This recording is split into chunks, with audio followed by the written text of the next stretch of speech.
Түз эфирде Алату Алаев программасын көріп жатасыз. Студияда Мантур Төребаев. Саламатсыз ба?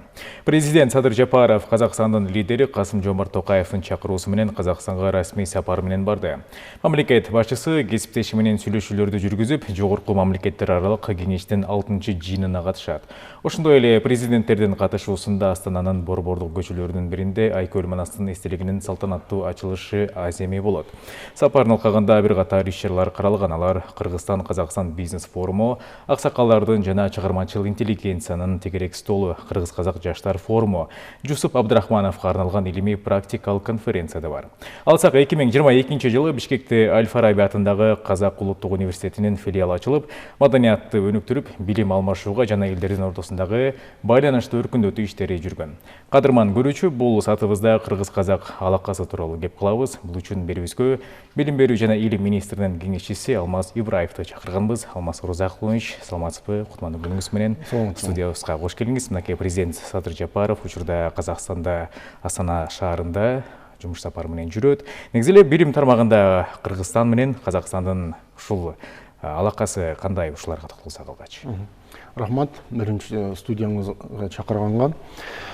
Кыргызстан менен Казакстандын ортосунда билим берүү жана илим тармагында мен ойлойм бул жакшы деңгээлде алакабыз бар. Бүгүнкү күндө себеби мына жогоруда өзүңөр белгилеп кеткендей, ошол эки мамлекеттин ортосунда кызматташуунун жетишкендиги катары Кыргызстанда, Бишкек калабызда ошо Казак улуттук Аль-Фараби атындагы университетинин филиалы ачылды. Бул филиал ачылгандагы бул эки президенттердин катышуусу менен ачылды. Анан дагы бир өзгөчөлүгү, мына мен ошол лицензия тармагындамын, лицензия бөлүм башчысы катары айтат элем. Бул университеттин ачылышына лицензия талап кылынбайт. Бул эки мамлекеттин ортосундагы ошо бири-биринин ошо түшүнүк ортосунда негизинде булар лицензия алынбайт. Алардын лицензиясын биз дароо тааныйбыз. Дароо тааныйбыз. Себеби дегенде бул мамлекеттик университет, ал Казакстанда катталган, Казакстандын лицензиясы бар жогорку ошо окуу деңгээли боюнча. Ошондуктан биз аларга кайрадан лицензия процессин жүргүзүп, лицензия берип отурбай, дароо эле алардын лицензиясын тааныйбыз. Бүгүнкү күндө ал университетте мына бир нече азыр адистиктер, кесиптиктер иштеп жатышат. Башында ачылганда бул бирки ошол экономика жана дагы бир кесип менен башташты эле. Бүгүнкү күндө студенттердин саны көбөйдү, талап дагы көбөйдү. Демек, ошол бул университеттерге университетте окууга биздин студенттер кызыктар экенин билдирип атат да. Мындан тышкары, менин билишимче, Кыргыз-Казак бул жеке менчик университет бар.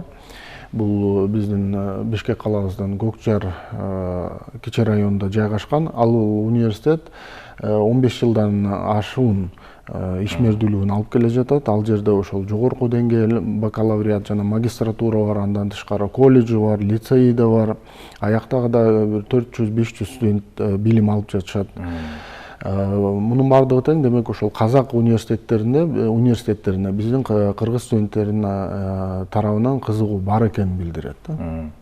Алмаз Розахович, мынакей 2022-жылы Кыргызстанда ошол Казак улуттук университетинин филиалы ачылды. Негизи эле биздин төмөндө айтып калдыңыз, кызыккан жаштар көп эле деп. Казакстан Республикасында биздин канча студент окуйт учурда, алар негизи эле канча квота берет жыл сайын? Так санды айта албайм, себеби дегенде алар бизде жана мамлекеттик биздин ошол билим берүү министрлиги аркылуу мамлекеттик квоталар менен кеткендеги бар. Өз алдынча дагы тапшыргандар көп биздин студенттер жеке менчик университеттерге, ошондуктан анын так санын айтыш кыйын. Ал эми квота боюнча айтсак, жыл сайын Казакстан дагы билим берүү министрлиги тарабынан биздин студенттер үчүн 50 орун бөлүнөт. Бул мамлекеттик окуу жайларга окууга жакшы бир мүмкүнчүлүк берилет. Окуу ошол окуу бекер болот. Бул стипендия катары. Ошондуктан ошол Казакстандын мамлекеттик окуу жайларына биздин студенттер бекер билим алууга ошо шарт түзүлүп атат. Жыл сайын 50 орун бөлүнөт. Ошондой эле дал ошол президенттин иш сапарын алкагында билим берүү жана илим министри дагы ушул Казакстандын илимпоздору менен жолугуп, ушул атайын конференция уюштурулган жатат. Негизи эле конференцияда эмнелер, кандай баяндамалар жасалган жатат? Негизи эле ушул илим жаатында кызматташуу тууралуу дагы кеп сала кетсеңиз.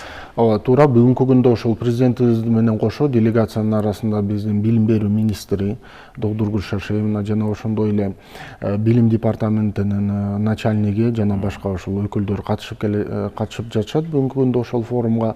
Менимче бүгүн ал форум өзүнүн ишин баштады. Андан тышкары ошол биздеги Кыргызстандагы көрүнүктүү окумуштуулар, илимпоздор дагы, интеллигенция өкүлдөрү дагы катышып жатышат.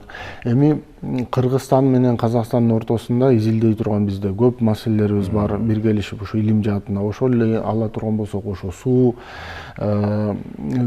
суу биздин эмелер пайдалануу боюнча, энергетика жактан ошо менче көп ошол изилдей турган биргелешкен ошо долбоорлор бар да. Анан эми Казакстан биздин ушул жакын конушу болгонубузга карабастан бул ошол Европага багыт алганы, Европага ошол жүз буруп, анан ошол Европадагы дагы билим берүү системасын ошол мектеп деңгээлинде жана ошондой эле жогорку деңгээлдегин тез арада өзүнө өздөштүргөн да, башка мамлекеттерге салыштырмалуу. Анан мурдагы советтик системага, кандидатский жана докторский деген системалардан баш тартып, өзүнө ошол PhD докторантураны биринчилерден болуп ачкан. Анан бирок эми бул бардык реформалар тез иш жүзүнө ашып кетпейт эмеспи. Ошондуктан көп ушул Казакстандагы окумуштуулар же болбосо ошол өзүнүн диссертацияларын жактайм дегендер ошо Кыргызстанга келип биздеги жогорку окуу жайларда, улуттук академияда ошол жерден ошол кандидаттык диссертацияларын, доктордук диссертацияларын бүгүнкү күндө деле ошол жактап келе жатышат да. Дал ушул PhD деп калдыңыз, ушул докторантура өзүнүн диссертациясын жактайм дегендер арасында ушул Казакстан менен Кыргызстан кызматташса болобу бул тармак жаатында? Көбүнчө биздикилер Европадан жана башкалардан окуп келип атышат эмеспи? Албетте болот. Себеби дегенде Казакстан мен жогоруда айтып кеткендей биринчилерден болуп ушул өткөн PhD системасына алар бүгүнкү күндө жакшы өздөштүрүп алышты. Бизде боло турган болсо бул PhD система ушул баштапкы этапта десек болот. Эми бизде ошол пилоттук долбоор катары бир нече университеттерде ачылган. Бул Кыргыз-Түрк Манас университетинде ачылган. Андан тышкары эл аралык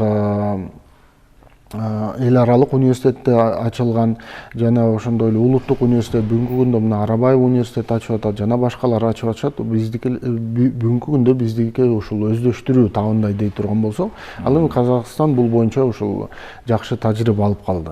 Бул жогорку билим берүү тармагында. Ал эми ушул мектеп деңгээлинде боло турган болсо, бүгүнкү күндө мына өзүңүздөр билгендей, бизде өкмөт башчыларыбыз ошо чечим кабыл алышты. 12 жылдык мектепке өтөбүз деп окуу системасында реформа жүргүзүү боюнча. Ал эми Казакстан боло турган болсо, алар бир 10 жыл мурда эле өткөн бул системага. Бүгүнкү күндө алар ушул бул 12 жылдык окуу системасынын жанагы жакшы жактарын, терс жактарын абдан жакшы өздөштүрүп алышты. Бүгүнкү күндө алардан ошо тажрыйба алсак болот, тажрыйба алмашсак болот бул жаатында да. Тажрыйба деп калдыңыз, негизи эле илимий изилдөө жаатында деп төмөндө айта кеттиңиз. Негизи эле дагы мындан дагы ишти кандай жогорку деңгээлде алып кетиш үчүн бир долбоорлор барбы? Менимче бүгүнкү күндө ошол форумда ошол бардык долбоорлор ошо сунушталат. Себеби дегенде ошол билим берүү академиясынан, башка окуу жайларынан, биздин ошо министрликтерден өкүлү жана министр өзү башчы болуп катышып отурат. Биз күтүп тура турган болсок, менимче ошол жакын арада алардын ошо кайсы жечкиндиктер боюнча ошо маалымат берилет болуш керек. Казакстан Республикасын билебиз, негизи медицина тармагында негизи алдыңкы лидерликте болот, негизи эле КМШ мамлекеттердин арасында. Негизи эле ушул мамлекеттик колледждер менен биргеликте ушул медицина тармагында дагы кызматташууга мүмкүнбү? Ушул студенттерди тажрыйба алмашуу жана башка дегендей. Бул эми жана биз жогоруда квота боюнча айтып кеттик. Квота боло турган болсо бул бир тараптуу, мисалы бир мамлекеттен бир мамлекетке берилет. А жана студенттик мобилдик боюнча сиз азыркы учурда айтып аткан, ал боло турган болсо бизде бар. Бул ошондой эле студенттердин арасында жана ошондой эле бул окутуучулардын арасында мобилдүүлүк бар. Бул деген ошол тажрыйба алмашуу. Биздин студенттер ошо Казакстанга барып окуп келишет. Алардын студенттери бизге келип атат. Ошондой эле окутуучулар арасынан тажрыйба алмашуу болуп атат. Бул абдан жакшы көрүнүш да, абдан жакшы көрүнүш. Ошондуктан колледж болобу, же болбосо жогорку окуу жай болобу, бизде ошол эми Казакстан менен тыкыз байланышыбыз бар да. Алмаз Оразакынович, төмөндө айтып калдыңыз, лицензия тууралуу дагы сөз кылып, негизи эле Кыргыз Республикасында лицензия ушул жогорку окуу жайларда кандай алынат, аккредитация кандай өтөт? Мисалы, башка чет элдик университет өзүнүн филиалын ачам десе. Эгерде филиалын ачам дей турган болсо, бизде ошол келишимдин негизинде бул ошо коншу мамлекеттерибиз, ошонун ичинде Казакстан бар, алардын биз лицензиясын дароо тааныйбыз. А бирок эгерде башка мамлекет, ошондой эле Россия мамлекети кирет ошонун ичине. А эгерде башка жерлерден өзүнүн ошо жеке окуу жайлары болобу, мамлекеттик окуу жайлары боло турган болсо, анда аларга лицензия алуу керек да. Негизи эле бизде ушул лицензия тармагында бизде көп ошол жеңилдетүүлөр бар бүгүнкү күндө, жана ошондой эле дагы мындан ары дагы ушул жеңилдетүүнүн берүүнүн үстүндө биз иштеп жатабыз. Мисалы айта турган болсок, бүгүнкү күндө бала бакча ачуу үчүн лицензия талап кылынбайт. Себеби дегенде бизде ошо Кыргызстанда чоң таңкыстык бар. Бул боюнча бизде бүгүнкү күндө мына 26 эле балдардын 26 эле пайызы ушул бала бакчаларга барат экен. А негизи 100% жок дегенде эми 95% барыш керек эле да. Ошол баягы көйгөйдү чечүү максатында ошол бала бакчаларды ачуудагы лицензия алынды, талап кылынбайт бүгүнкү күндө. Андан тышкары ушул кошумча билим берүүдө, башкача айтканда мына курстарды ачууда, тил курстары болуп атат бүгүнкү күндө, мына IT жаатында, компьютердик жаатында көптөгөн ушул курстар ачылып атат. Аларга дагы ушул лицензия талап кылынбайт. Эгерде эле ушул курстар, ушул кошумча курстар адамдын өмүрүнө жана ден соолугуна терс таасирин тийгизбесе, байланыштуу болбосо да. Анан негизи эле бүгүнкү күндө мына санариптештирүү бизде катуу жүрүп келе жатпайбы? Ушул билим берүү тармагында дагы ушул көптөгөн багыттар, көптөгөн ушул долбоорлор иштелип жатат. Анын ичинде бизде ушул лицензия берүү жараяны, ишмердүүлүгү дагы ушул толук бүгүнкү күндө ушул бюрократияны азайтуу, санариптик форматка өтүп атат. Ооба, анын ичинде биринчи максатыбыз ушул жеңилдетүү.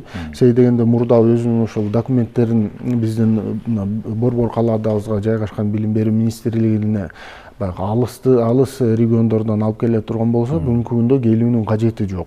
Асула деген платформабыз бар, электрондук платформа. Бул платформа аркылуу эле ушул документтерин жүктөп бизге жөнөтүп койсо болот да. Келүүнүн кажети жок. Бул биринчи жагынан жана жогорку айткандай жеңилдетүү, экинчи жагынан бул коррупция тобокелдигин ошо өгөт коюу да.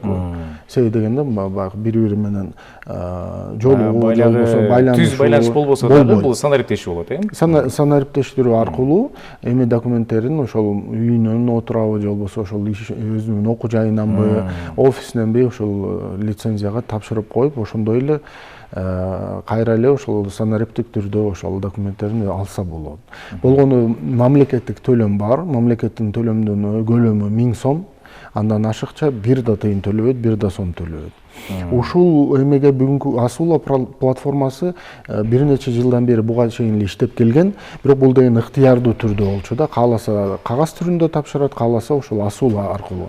Бүгүнкү күндө боло турган болсо, мына үстүбүздөгү жылдын 1-майынан баштап биз толугу менен ушул санариптик формага өтөлү деп атабыз. Ошону мына силер аркылуу да силерге да ыраазычылык билдиребиз. Ушул көрөрмандарга жеткирип коелу деп атабыз. Ким лицензия алам дей турган болсо, 1-майдан баштап кагаз түрүндө алып келүүнүн кажети жок. Мына кагаз иштин дагы кыскартуу деген максатында баардыгы ушул электрондук форматта болот. Алмаз Оразакынович, сизге чоң ыраазычылык билдиребиз. Эфирибизге келип, Кыргыз-Казак билим берүү тармагындагы кызматташуу, лицензия тууралуу кеңири маалымат бергениңизге, ишиңизге ийгиликтерди каалайбыз. Ардактуу телекөрүүчү, Ала Тоо Лайв программасында билим берүү жана илим министринин кеңешчиси Алмаз Ибраев менен маектештик. Ала Тоо 24 каналынан алыстабаңыз.